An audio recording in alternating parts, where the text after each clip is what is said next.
Hello guys, welcome to Priceless Stories and Tales. Before we start, I will plead to every one of you to subscribe to the channel to enjoy more stories from Priceless. Please, do well to turn on your notifications bell for subsequent stories. Also hit the like button and share this video. It means a world to us. Thank you. Thief! Catch her! A man shouted as he saw Ogechi steal bread from the shop. Her heart pounded as she ran. The hot ground burned her feet, but she didn't stop. No one caught her. She was small, quick, and very hungry.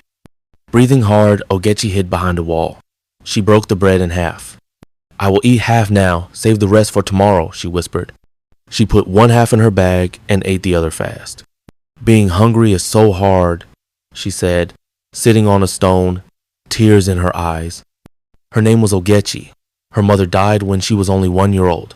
3 years later, her father married again. Mr. Chucks was kind and loving. After her mother died, Ogechi was his whole world until the new wife came. Mrs. Grace hated Ogechi with all her heart. She had been married to Mr. Chucks for 3 years but had no children. Her anger grew and she took it out on Ogechi. Even Mr. Chucks was afraid of her. Whatever she said had to be done. One day, Mrs. Grace looked at Ogechi with cold eyes and said, "You think you can be free here, devil?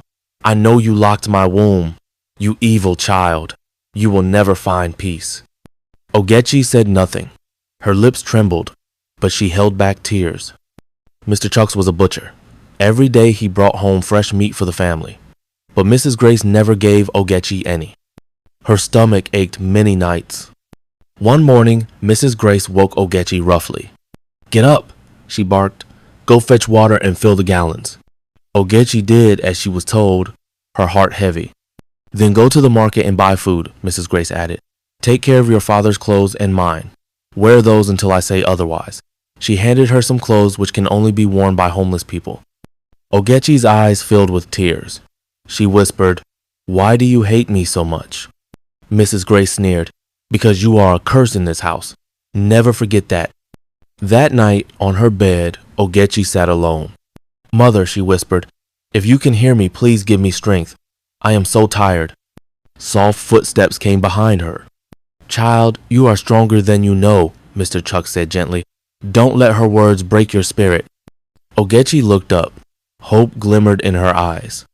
"Promise me, Ogechi," he said, placing a hand on her shoulder. "Never lose your spirit." "I will try, Papa," she whispered, clutching her hand. As the Bible says, there is no peace for the wicked. Even though Mrs. Grace treated Ogechi harshly in her own father's house, she herself could not find peace. One early morning after Mr. Chucks left for the market, Mrs. Grace went to visit her friend, a woman who showed her more sympathy than she gave to Ogechi. "Ah, Grace, welcome," Mrs. Nena greeted her warmly. Grace dropped heavily onto a wooden bench, her face dark with anger. "Leave me alone. I'm not happy. Nothing is going right." Nena watched her carefully. "What's wrong now, Grace? Did your husband upset you again? That quiet, peaceful man?" Grace slammed her hand on her forehead, her voice sharp. "I want Ogechi out of my house, but no matter what I say, she obeys me like a shadow. I thought if she disobeyed me, I could finally get rid of her." Nena's eyes flared. "Why do you hate that poor girl so much? She has done nothing to deserve this. I've seen how you treat her like she's nothing but a servant in her own father's home. Isn't that enough? I may be your friend, but I will not stay silent while you hurt her. Maybe it's you who has blocked your womb, not her. You bring curses on yourself with this cruelty." Grace stood up suddenly, her voice cold and trembling. "Enough. Don't preach to me. Just because you think you are better doesn't mean you can tell me what to do. I won't listen to anyone, not even you." Nena sat back, her face serious but calm. "Then you choose your own path, Grace.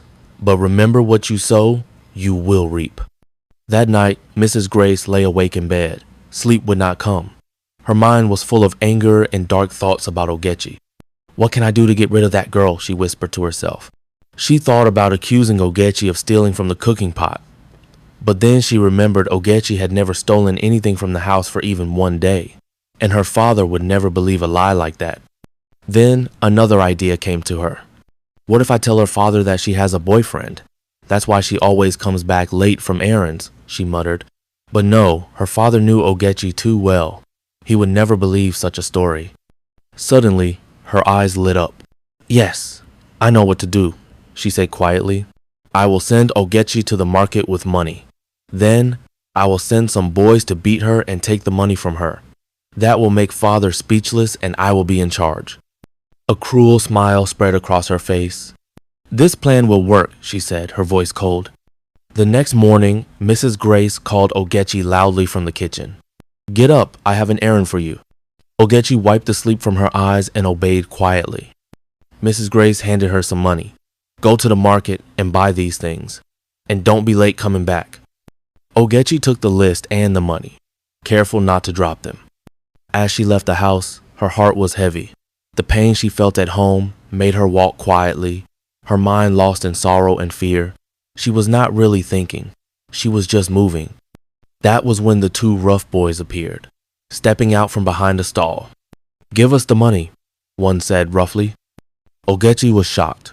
She shook her head, scared but trying to be brave. Please, I just want to buy food for my family, she said softly. The boys pushed her down and grabbed the money from her hand. One ran off with the cash. Ogechi sat on the dusty ground, tears falling, feeling hurt and alone. Ogechi stayed on the ground for a long moment, her heart pounding like a drum. The hot sun felt heavy on her skin, but all she felt was cold inside. She clutched her empty hands and whispered, What will Mrs. Grace say? What will my father say? I'm lost. Slowly, she stood up, wiping tears from her cheeks. She knew she had to face what was coming. The walk back home felt endless. Every step was heavy with fear and shame. When Ogechi reached the house, Mrs. Grace was waiting at the door, her face hard and cold. Where is the money? She demanded. Ogechi's voice shook. I lost it. Some boys took it. Mrs. Grace's eyes flashed with anger. You careless girl, you will pay me back.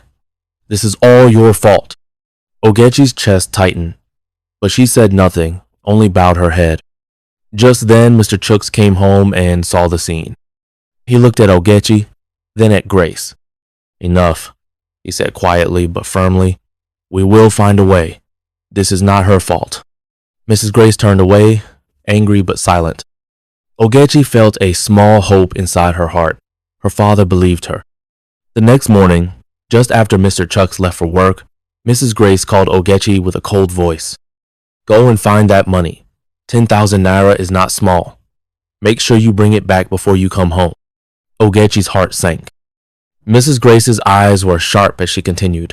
I don't want to see you in this house until you have that money. You hopeless, helpless child. She leaned closer and hissed. Don't think your father will be here today to save you. Ogechi swallowed hard. The weight of those words crushed her, but she nodded silently. Ogechi went to the market, her heart heavy but hoping to find a way. She thought, maybe I can buy the food on credit and bring it home. Then I can pay later. Near a small stall, she met a kind woman selling tomatoes and other food. Ogechi told her story quietly. Please, can you sell me the foodstuff now? I will pay you as soon as I have the money. The woman looked at her with soft eyes. All right, child, but you must pay me on time. Ogechi felt a small relief. She took the food carefully and started walking back. But when she showed the items to Mrs. Grace, the woman's face turned cold and hard. She slapped Ogechi hard. Go away. Take this nonsense with you. You think I will welcome stolen food in my house? I want my money, not your excuses. Ogechi's cheek burned from the slap. She bowed her head, holding back tears. Mrs. Grace's voice was sharp and cruel. Go find that money. No food, no home for you. Ogechi stood there, her cheeks stinging from the slap. She wanted to cry but held the tears inside. She thought, where will I find the money? How can I pay Mrs. Grace? Slowly, she turned and left the house, clutching the food close to her chest. The sun felt hot on her back as she walked down the dusty street, feeling small and lost. She sat on a low wall and whispered, Please, someone help me. I don't want to lose my home. But no one came. Ogechi wiped her tears and stood up. I will find a way, she said quietly to herself. I have to. The pain in her heart was heavy, but her spirit was not broken yet. In the evening, Mr. Chucks came back from work. He looked around and asked, "Where is our daughter?" Mrs. Grace answered coldly, "Am I your daughter's keeper?" Mr. Chucks's face grew angry. He raised his hand as if to slap her, but stopped himself. "Try it," she said quietly, voice low but firm. "Try it, and I will burn you to ashes." Mr. Chucks was afraid of his wife, but he said, "Let nothing happen to my daughter." Mrs. Grace looked at him with hard eyes. "I sent her out of the house. She has to bring my money." "Why?" Mr. Chucks asked, confused. "She lost my money. I want it all back," Mrs. Grace said sharply. "Why didn't you wait for me to come home?" he asked. "Your money is yours. My money is mine," she snapped. "As I told her, she will not come back into this house until she brings my money." Mr. Chucks was silent. His heart heavy, he whispered, "God, protect my daughter wherever she is. This is beyond me." Days passed, but Ogechi still hadn't found the money. She hadn't even eaten properly. Now, she owed 2 people money. How will I pay them back? She asked herself, her voice shaking. Then she remembered, I haven't eaten in 4 days. I'm very hungry. Her stomach ached, but she kept going, hoping for a way out of the darkness. She got up from an incomplete building looking for food to eat. Fortunately, she saw one shop and stole bread immediately. "Thief! Catch her!" a man shouted as he saw Ogechi steal bread from the shop. Her heart pounded as she ran. The hot ground burned her feet, but she didn't stop. No one caught her. She was small, quick, and very hungry. Breathing hard, Ogechi hid behind a wall. She broke the bread in half. "I will eat half now. Save the rest for tomorrow," she whispered. She put one half in her bag and ate the other fast. "Being hungry is so frustrating," she said, sitting on a stone, tears in her eyes. Ogechi sat on a rough stone, tears in her eyes as she ate the half piece of bread. She was very hungry, but she did not give up. Suddenly, a black car stopped nearby. A young man came out. He wore clean, nice clothes and looked kind. His name was Tayo. His father was the richest man in the city. People called him the Golden Boy. But today, Tayo did not think about money. He only saw the small girl sharing her bread even when she had so little. "Please," Tayo said softly, "can I have some bread?" Ogechi was surprised but broke a small piece and gave it to him. Tayo felt something warm inside his heart. He did not know why, but he wanted to see her again. The next day, Tayo left his big house and walked through the busy streets. He asked many people, "Do you know the barefoot girl with the torn dress?" Some laughed, some said no, but Tayo did not stop looking. On the 8th day, he found her sitting under a mango tree. She was humming a soft song while birds sang nearby. She looked at him and smiled. "I know you," she said. "You are the man with the shiny shoes." Tayo smiled and sat beside her. Every day, he came back. He brought food and books. He listened to her stories. Ogechi told him how her parents died in a fire when she was little, how she slept outside under the stars, how she talked to the moon at night. Tayo told her about his lonely life in his big house, about the fake smiles and empty rooms. "I feel rich when I am here with you," he said one day. Ogechi laughed. "Then I must be the queen of nothing."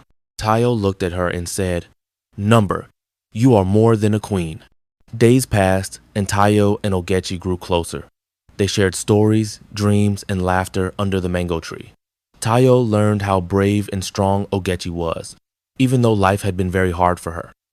Ogechi felt happy for the first time in a long while. She liked that Tayo did not care about her torn clothes or bare feet. He saw her heart. One afternoon, Tayo said, "Ogechi, I want to help you. You don't have to be hungry or scared anymore." Ogechi looked at him with wide eyes. "But how? I have no money, no home." Tayo smiled gently. "I have enough. I will make sure you have food and a safe place to stay." Ogechi's heart beat fast. Could this really be true? Tears began to fall slowly down Ogechi's cheek. Her voice shook as she spoke. "I want to go back to the house to see my father, but my stepmother pushed me out because I lost her 10,000 naira. I even bought the food on credit for that same money and gave it to her, but she refused it and threw me out. She looked at Tayo, her eyes full of pain and hope.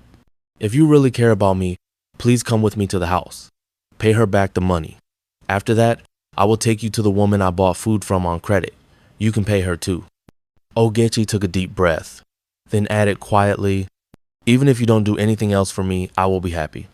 Tayo's eyes were steady and kind as he held her hand. I will do more than that. I will pay them both and I will take you home.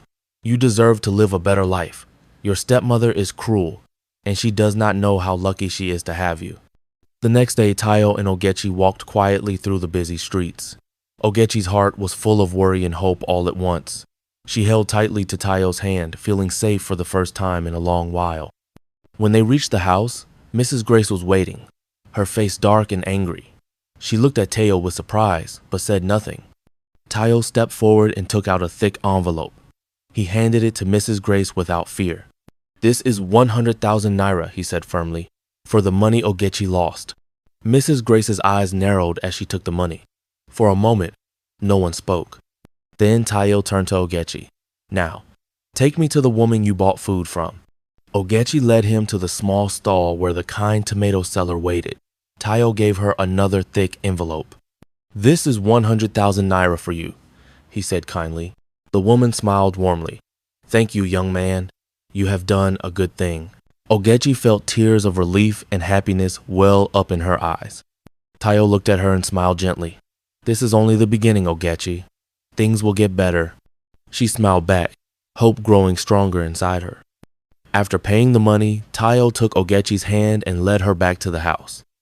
Inside, her father, Mr. Chucks, was sitting quietly. When he saw Ogechi, his face lit up with relief. Ogechi, he said softly, standing to hug her. Tayo smiled and said, Sir, I want to help your daughter. She doesn't deserve the pain she has suffered. Mr. Chucks looked at Tayo with gratitude. Thank you, my son. You have brought light to our home. Days passed, and with Tayo's help, Ogechi's life slowly began to change. She no longer had to worry about food or the cruel words of her stepmother. After their conversation, Tayo took Ogechi by the hand and led her away from the small house. They walked to a big, shining mansion with tall gates and beautiful gardens. Ogechi's eyes grew wide. She had never seen such a place before. Inside, everything was clean and bright. Soft carpets covered the floors, and large windows let in warm sunlight. Tayo smiled and said, This is your new home, Ogechi. Here you will be safe. Here you will be treated like a queen. He showed her to a beautiful room with a soft bed, fresh clothes, and a mirror where she could see her bright smile. Ogechi felt a happiness she had never known. She looked at Tayo with tears in her eyes. Thank you, she whispered. Tayo took her hand gently. You deserve the best, Ogechi. I will always be here for you. From that day on, Ogechi's life changed forever. No more hunger, no more pain, just hope and love. After a few days, Mr. Tayo woke Ogechi and said, Ogechi, I want you to go back to your father's house. Stay there until I am ready to marry you. It makes me sad to have you here and not married. Go back. I know your stepmother will not bother you again. At first, Ogechi said no, but later she said yes. She wanted to see her father and help take care of him because his wife was always being mean to him. Okay, Tayo. Thank you. God bless you. After Ogechi left with Tayo, Mrs. Grace felt very angry and lonely. The house was big, but it felt empty without Ogechi. No one to shout at as usual, no one to send unending and stressful errands. At first, Mrs. Grace thought she would be happy now, but strange things started happening. One day, she tried to cook dinner. She put meat on the fire, but it burned black. Smoke filled the kitchen, and she had to throw the food away. The next day, Mrs. Grace slipped on the wet floor and fell. She hurt her leg and couldn't walk well for a few days. She started to feel sick, but the doctor said they didn't know what was wrong. Mrs. Grace was scared. Her friends who used to visit her stopped coming. They whispered to each other, Mrs. Grace was mean to Ogechi. Maybe bad things will happen to her. Mrs. Grace did not like to hear this. She became more angry and shouted at everyone. Meanwhile, Mr. Chucks felt sad and tired. He loved Ogechi very much and saw how Mrs. Grace treated her badly. He wanted peace in his house and a child of his own. So, Mr. Chucks decided to marry again. He met a kind woman named Ada, who had a big heart and loved children. A very beautiful and homey woman from Murdara. Ada came to live with Mr. Chucks. She was gentle and helped Ogechi feel safe and happy. Mrs. Grace became jealous and angrier. She shouted at Mr. Chucks and said, "You don't need another wife. I will not leave this house." But Mr. Chucks was firm. He wanted a happy home. Strange things got worse for Mrs. Grace.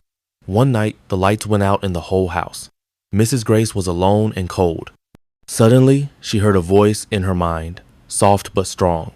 "Kindness is the key to peace." Mrs. Grace cried. She remembered how she treated Ogechi and how lonely she felt now. The next morning, Mrs. Grace decided to apologize to Ogechi for the first time. She went outside and saw Ogechi sweeping the compound. Her heart ached. She called out softly, "Ogechi, I'm sorry." Ogechi stopped and looked at her. Her eyes were sad but calm. "Mrs. Grace, it is good to say sorry," Ogechi said gently, "but you must be kind from now on." Mrs. Grace nodded and promised to change. From that day, things started to get better for Mrs. Grace. The strange accident stopped, her health improved, and neighbors began to smile again. She learned that being kind is more powerful than being mean. And though it took time, Mrs. Grace and Ogechi slowly found a way to live in peace. One day, Ogechi found a small old box under a tree in the yard. She opened it and saw a shiny key inside. She wondered, "What does this key open?" Ogechi took the key to Mr. Chucks and Ada. She said, "Look, I found this key. Do you know what it is for?" Mr. Chucks smiled and said, "That key belonged to my father. It opens the small door to the secret garden behind the house."